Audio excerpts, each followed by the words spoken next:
Hello viewers, welcome back to my channel. आज कुछ मन हो रहा है कि मन के भाव और भावनाओं को समझा जाए। इस परिप्रेक्ष्य में मुझे विलियम वर्ड्स की एक कविता याद आती है। My heart leaps up when I behold the rainbow in the sky. मेरा दिल खुशियों से झूम उठता है जब मैं इंद्रधनुष को आकाश में देखता हूँ। So was it when I was a child. यह तब भी होता था जब मैं बच्चा था। So is it when I am a man. और ये आज भी जब मैं बड़ा हो गया हूँ तो भी मुझे खुशी होती है इंद्रधनुष को देखकर। And so it would be, और ये ऐसा ही होगा। And when I grow old and और लेट मी डाई। और जब मैं बूढ़ा हो जाऊंगा या मर जाऊंगा तो अंतिम बूढ़ा होने पर भी इंद्रधनुष को देखकर मुझे खुशी ही होगी और अंतिम सांसों तक वो खुशी बनी रहेगी। तो पहले इस विषय पे बात किया जाए कि आखिर ये भाव है क्या, भावनाएं होती क्या है। वास्तव में हमारे मस्तिष्क के फ्रंटल लोब में, जो सेरिब्रम के फ्रंटल लोब से ग्रे मैटर्स तरंगें इलेक्ट्रिकल चार्जेस छोड़ती हैं, जो केमिकली लिंक होकर न्यूरॉन्स का एक ऐसा पाथवे बनाता है कि किसी भी अच्छी चीज को देखकर, किसी बात को सुनकर, किसी सुंदरता को देखकर वह एक भाव सा उत्पन्न होता है जो हमारे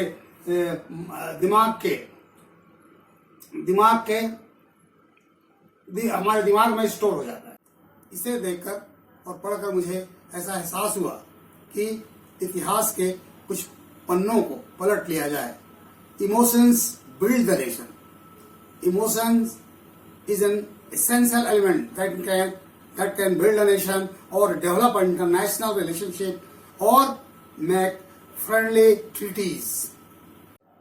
इतिहास की एक घटना याद दिलाना चाहूंगा।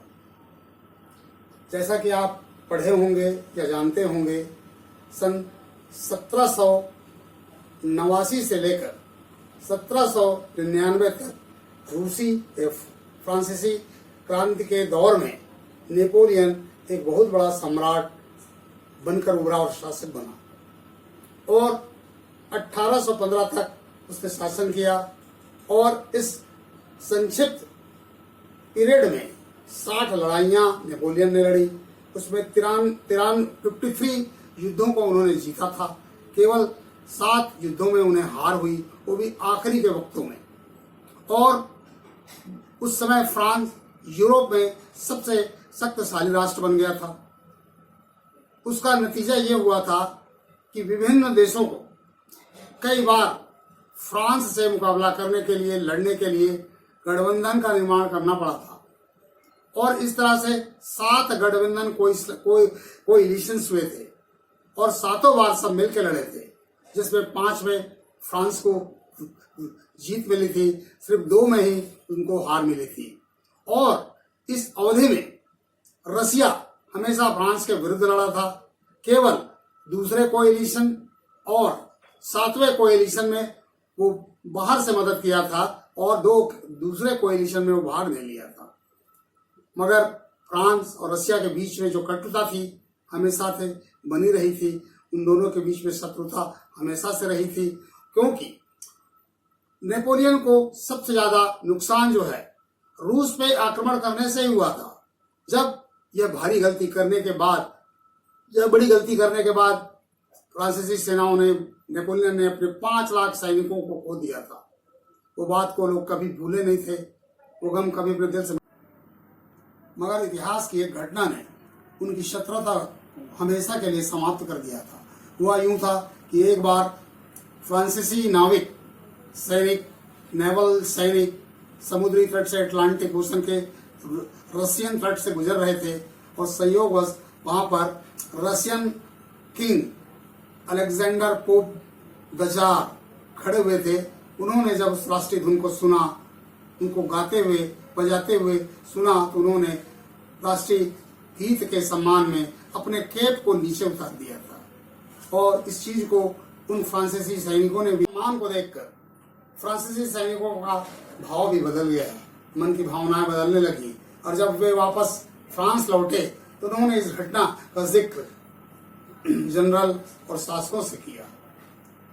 और एक इस घटना के पश्चात धीरे धीरे मन के भावों ने एक अंगड़ाई ली और वो लोग आपस में फिर संपर्क में आने लगे और उसी का नतीजा ये हुआ कि 1891 में आने के बाद फ्रेंको रशियन अलायंस हो गया और वो 1917 तक चला और बाद में सेकेंड वर्ल्ड वॉर के समय भी ट्रिपल अलायंस के खिलाफ लड़ने में अपने देशों की सुरक्षा और रक्षा करने में अहम भूमिका निभाई। अभी एक अत्यंत सौभाग्य की बात है कि भारत देश इस पूरे ग्लोब में, पूरे अर्थ में हर जगह सम्मान की दृष्टि से देखा जाता है और भारतीयों के प्रति हर किसी के मन में हमेशा एक अच्छा भाव रहता है, आदर भी देते हैं वो।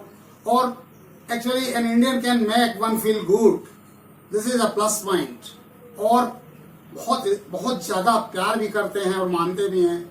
और आज हमारे भारतीय भाई लोग सब लगभग 2,98,352 लोग प्रवासी कामगार के रूप में पूरे दुनिया में फैल के काम करते हैं और वहां से बहुत अधिक अर्थव्यवस्था को बहुत ज्यादा पैसा कमाते हुए हमारे देश में भेजते हैं, देश को समृद्ध बनाते हैं।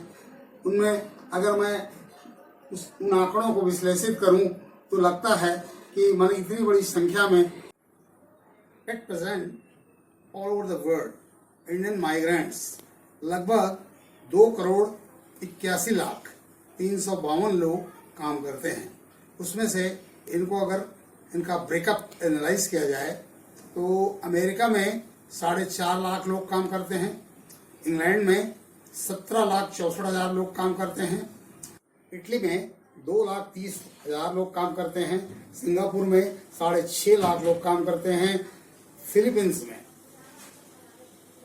मलेशिया में 2,27,850 लोग काम करते हैं, फिलीपींस में, जर्मनी में 1,85,000 लोग काम करते हैं और फिलीपींस में 1,30,000 लोग काम करते हैं। वहीं अपन मिडिल ईस्ट की बात करें तो अकेले यूनाइटेड अरब अमीरात में 34,20,000 लोग काम करते हैं, सऊदी अरब में 25 लाख लोग काम करते हैं, कतर में 7,45,141 लोग काम करते 7,81,141 लोग काम करते हैं और ओमान में 7,45,850 लोग काम करते हैं और बहरीन में 3,26,858 लोग काम करते हैं और कुवैत में 10,29,951 लोग काम करते हैं। इन तमाम आंकड़ों में ऑस्ट्रेलियन कॉन्टिनेंट,